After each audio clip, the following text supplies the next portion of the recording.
we're asked to find the cube root of negative 343. Or another way to think about it is some number that when I multiply it by itself 3 times, I'm going to get negative 343. Or another way to view it, this is the same thing as negative 343 to the 1/3 power.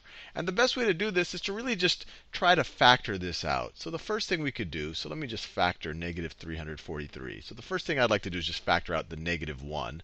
So this is the same thing as negative 1 times 343. And let's think about this. Is this divisible by 2? No. Is it divisible by 3?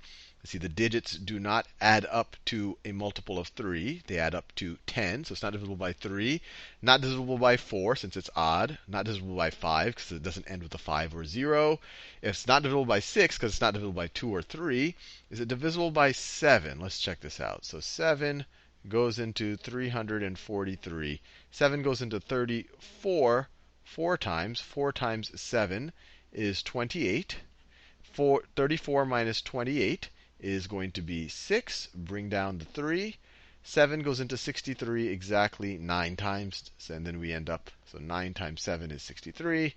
No remainder. So this is going to be 7 times 49. And we know that 49 is the same thing as 7 times 7. So how can we rewrite this? This is the same thing as taking the cube root of negative 1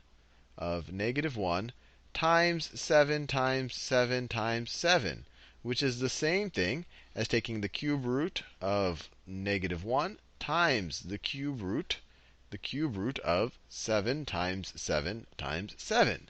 Now, what's the cube root of negative 1?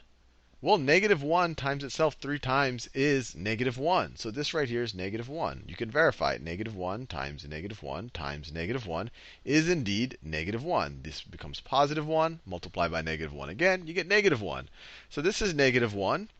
And then this over here, the cube root of 7 times 7 times 7, well, that's just going to be 7. 7 multiplied by itself 3 times gives us 7 times 7 times 7, or 343. So it's going to be negative 1 times 7, which is the same thing as negative 7. So our answer is negative 7. And we're done.